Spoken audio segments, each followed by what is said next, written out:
Ladies and gentlemen, back in the day, we had movies based off of board games like Clue and Battleship. Except one of them was actually fun and the other was a Michael Bay wannabe. Now Hollywood has stepped its game in the unoriginality department by making, guess what? It's the greatest pitch ever. Trust me, listen. They're making live-action versions of games that people play in the real world as social exercises. Oh, Hollywood, shine on thee for having such inspiring ideas. But what if I told you that Hollywood is making a movie that revolves around the game of hide and seek? That doesn't sound interesting, right? I'll do you one better. What if I told you that the directors responsible for creating Devil's Due, a terrible found footage movie, is directing this film?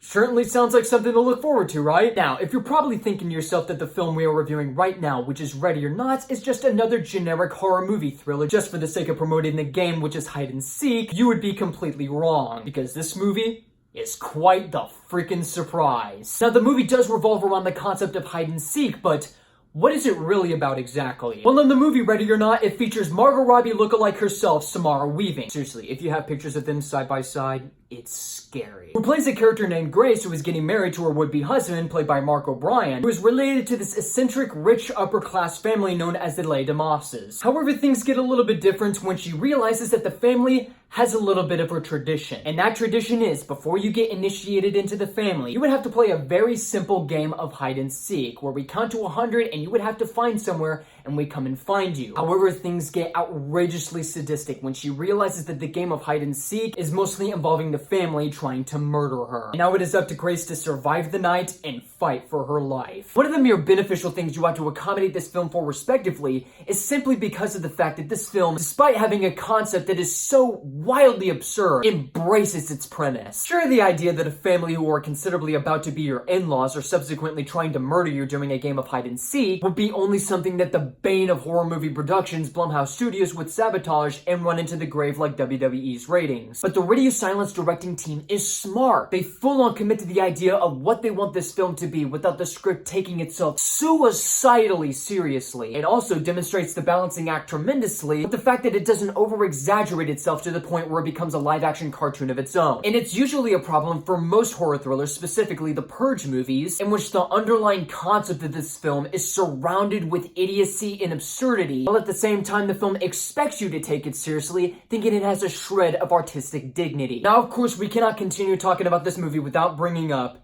the cast. When you see the performances from these actors for the vast majority of the runtime, you can tell how much of a ball these actors are having with their characters. And what works is that these actors recognize the fact that this script and the premise is so borderline ridiculous that they were like, you know what? I know what I'm pretty much getting myself into. Let's have fun with this thing. From definitive highlights like Annie McDowell are great, Henry Czerny as the father of the Les Damasses is a laughing riot, giving it his most eccentric performance yet. Mark O'Brien does an excellent job providing a performance that is kind of conflicted from protecting his wife to doing what is best for the family. And speaking of wedded wives, there is an upcoming star beyond the horizon, and that star's name is Samara Weaving, who, interesting fact, is also the niece of one Hugo Weaving. That's right, this wonderfully attractive Margot Robbie clone is the niece of Agent Smith. I mean, first we had Helen Hunt lookalikes, now we have Margot Robbie lookalikes. I mean, what next in the acting unemployment line? Gal Gadot lookalikes? Well, if that's the case, let's just hope they can act first. But with all joking aside, Samara Weaving is unbelievably talented in this movie. Her performance really shines through because not only does she have to balance on being quirky and likable, but also being quite relatable and actually pretty terrified. And the script also does a fantastic job at making us latch on to this character. It's pretty much like it was back in 1988 with Die Hard. It's a character who is deeply flawed but is still relatable, being at the wrong place at the wrong time. And when you see her getting tracked down by the sadistic family that wants to kill her,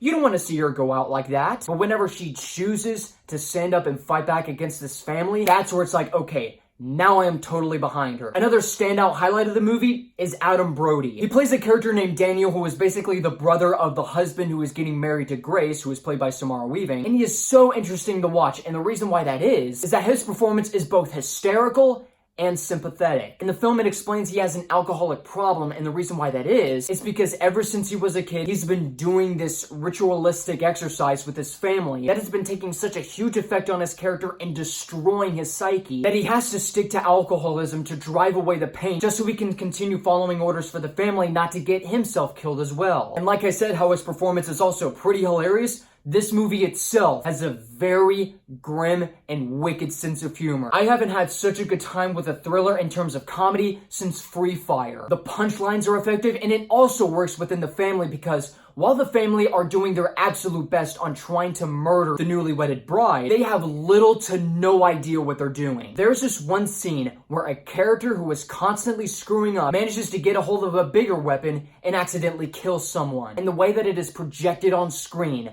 and other scenes like it have me in stitches throughout. Indeed, the film has a dark sense of humor, but the film is also suspenseful. There are moments that will leave you biting your nails. There are moments in which the hair of your skin stands straight up. And are they handled excellently 100% of the time? Well, sometimes. At some points, there are a few jump scares that get inserted into the film that at some points you may find scary. At other points, it may be a little bit nitpicky. Like there is this one scare that basically happens and you go, whoa, wait a minute. How did he get over there so quickly? For scares, it doesn't really do it 100% flawlessly, but in terms of tension and suspense, it does it decently. The movie also isn't afraid to handle its blood and violence throughout the film, and it works for what it is on display. It isn't as over the top or as overly violent as, like, say, The Purge or The Hostel or the Saw movies, but when the film decides to go over the top, it jumps the shark with a triple axel front flip and sticks the freaking landing. And speaking of over the top, the film's finale is freaking insane.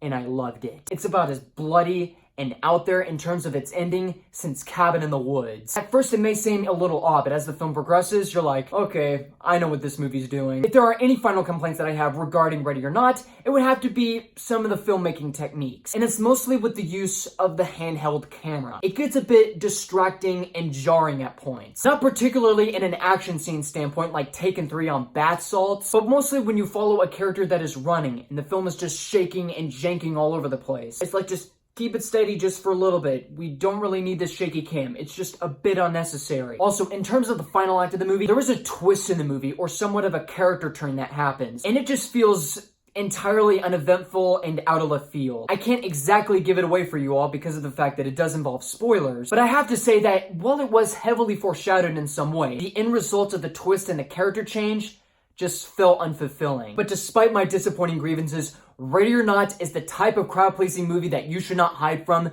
but go seek out to see. Hey, see what I did there? I suck at jokes. The film embraces its premise without taking itself too seriously. The acting and the performances are having a ball with their characters. The film has a very sinister and wicked, dark sense of humor that I just flat out enjoy. It's also incredibly suspenseful for the viewer. It knows how to handle gore and violence without being too over the top, and when it does, it's downright glorious. But it does suffer from a few filmmaking issues here and there. There are a few nitpicking moments that lie within the scares, or when people are trying to kill someone, they don't really do it. And the twist that happens in the movie is a bit disappointing and uneventful. So without further ado, Ready or Not for me gets a 4 out of 5. But you know what? Thank God the summer movie season is almost over.